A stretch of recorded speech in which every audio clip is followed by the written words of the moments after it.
बहुत बहुत निवेदन करूंगा जीजियों, माएँ बैठी हैं, मेरी माताएं बैठी हैं, बहनें बैठी हैं, नमन करते हुए आपसे कहूंगा, मेरे भाई लोग बैठे हुए हैं, इनसे भी कहूंगा, दिल से अगर आप शंकर को रिझा रहे हो ना, तो ये व्यासपीठ से कहता हूं कि आप 3 महीने में कुबेरेश्वर धाम सीहोर पहुंच जाओगे। दिल से अगर रिझाया है आपने, शंकर को मनाया, दिल से प्रार्थना करी, मेरे शंभू से, मेरे ओघड़दानी, मेरे त्रिकालदर्शी, मेरे कैलाशी से आप कहे दिल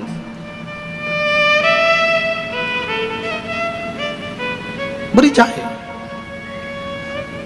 शंभो शरणे मांगू घड़ी रे, दुख काटो दया करी ने दर्शन आपो।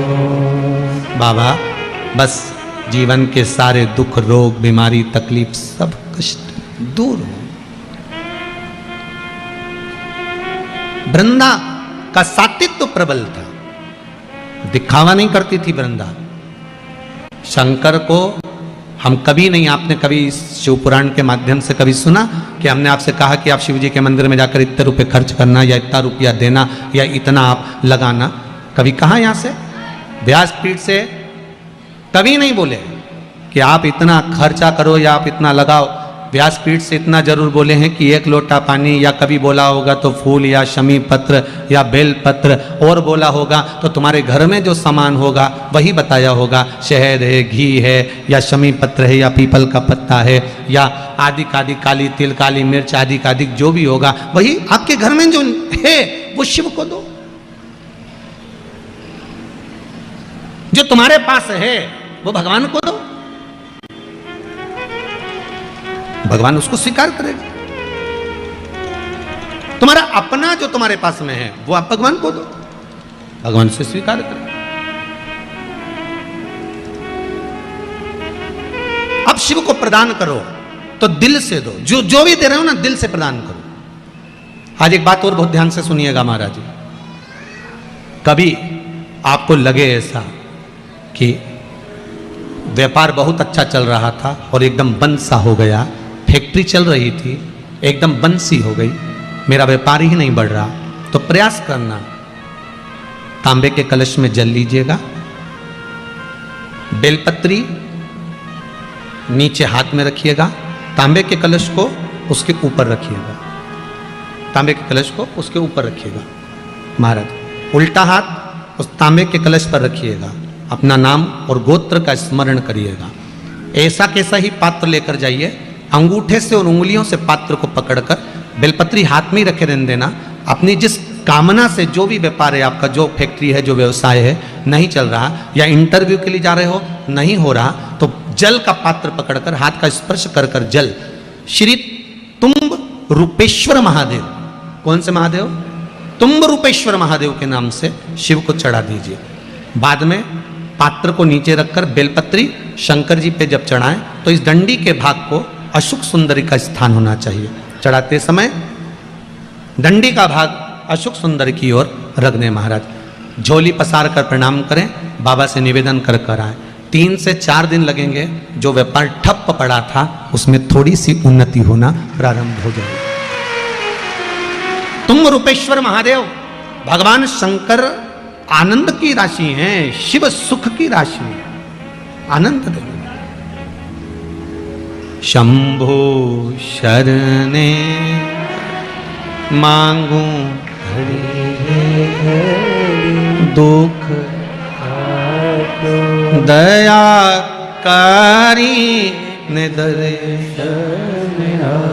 भगवान शिव ओघड़दानी, त्रिकालदर्शी, कैलाशी, अविनाशी शंकर के चरणारविंद का रस स्वादन सुख दे। महाराज माता वृंदा देवी का सातित्व प्रबल था, कैसे मारा जाए? शंकर भगवान ने भगवान विष्णु से कहा, मैं इसका सातित्व प्रबल है इसलिए मार नहीं सकता, इसका सातित्व जब डोलेगा तो मैं इसको मार सकता हूं। तो सातित्व कैसे डोलेगा? तो भगवान विष्णु ने कहा, एक काम करता हूं, मैं जलंधर बनकर उसके घर में जाता हूं, आप जलंधर को युद्ध के मैदान में ले जाइए, आप जलंधर को युद्ध के मैदान में ले जाओ। भगवान ओघड़दानी, त्रिकालदर्शी, कैलाशी जलंधर को ले गए।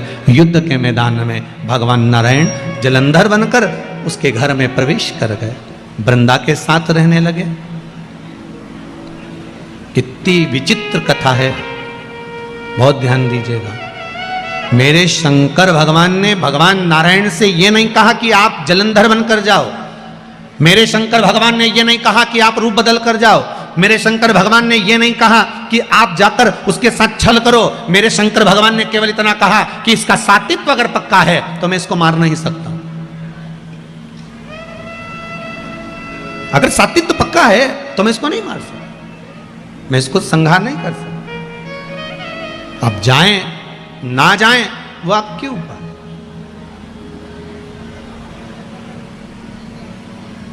कहना शिव का काम है, करना आपका काम।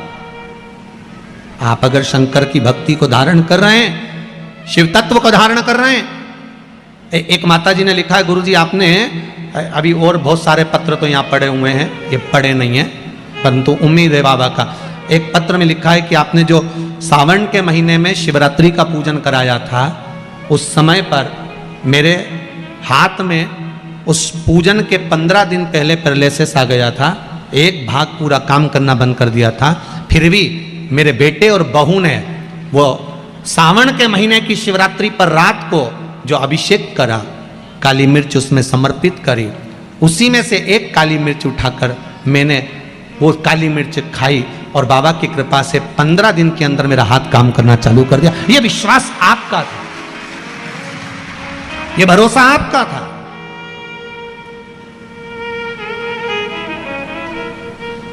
कई लोगों ने वो काली मिर्ची का विरोध भी करा क्योंकि मिर्ची जरा ज्यादा लग गई थी। अब जो नी पड़ता है उसको तो मालूम ही नहीं कि काली मिर्ची का वर्णन लिखा हुआ है। पहले भी हमने सियोर व्यासपीठ से कहा कि इस अध्याय में, इस श्लोक में, इस जगह पर लिखा हुआ है कि शंकर को काली मिर्ची चढ़ती है। बोला था कि नहीं बोला था?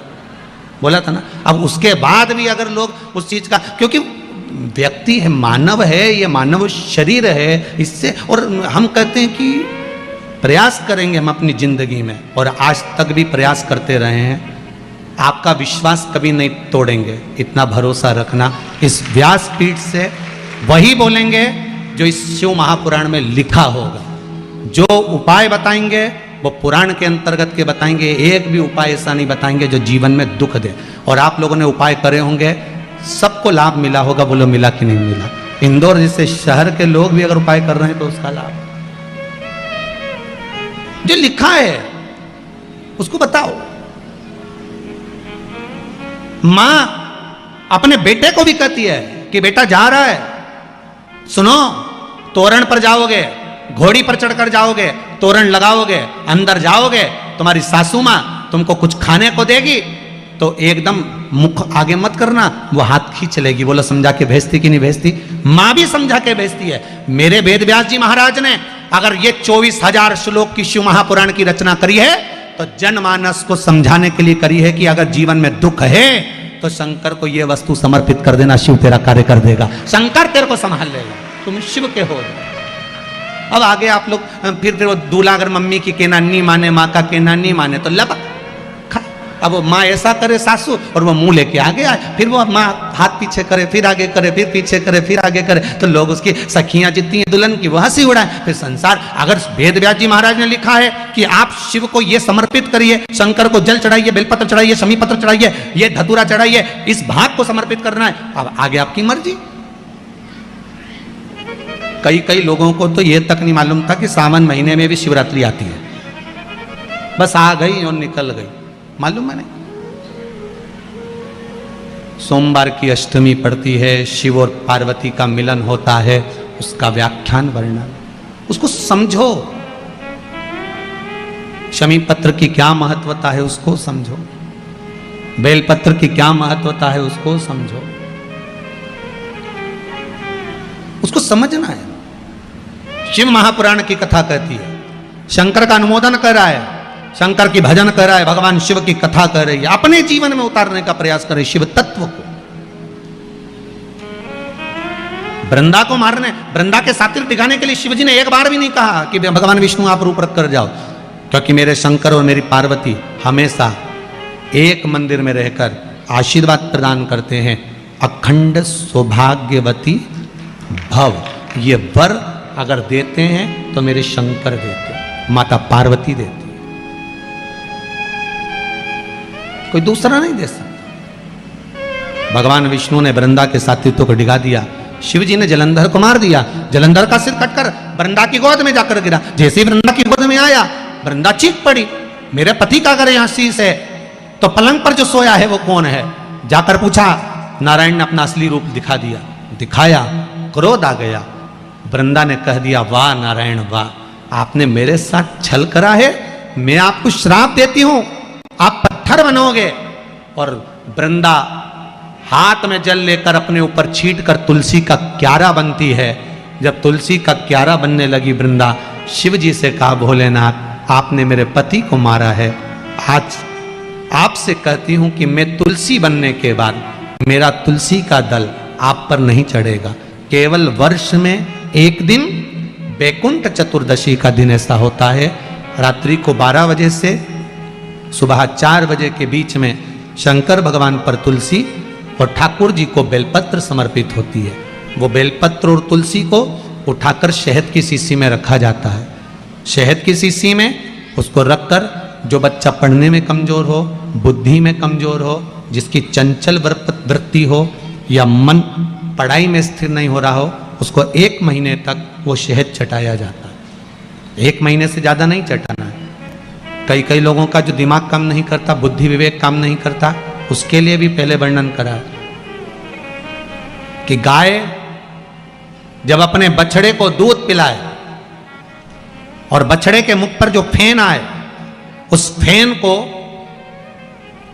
अमावस्या के दिन दोपहर में 12 बजे चम्मच में लेकर, जो बच्चा चिड़चिड़ करता हो या पढ़ाई में मन नहीं लगता हो या दिमाग थोड़ा सा कमजोर हो, डॉक्टर के इसका विवेक काम नहीं कर रहा, बुद्धि काम नहीं कर रही है, उस बच्चे को 2 या 3 अमावस्या गाय जब बछड़े को दूध पिलाए, बछड़े के मुंह पर जो फेन आता है वो फेन उस बच्चे को पिला दिया जाए तो बच्चा विद्वान होता है, उसका विवेक काम करना प्रबल हो जाता है।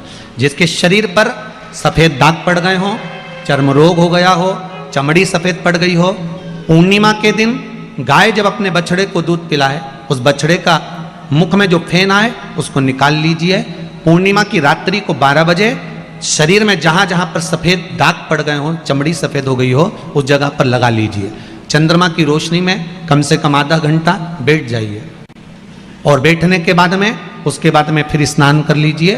2 या 3 पूर्णिमा उस फेन का प्रयोग कर देखिए, चमड़ी अपने असली रंग में आना प्रारंभ हो जाती है। महाराज, माता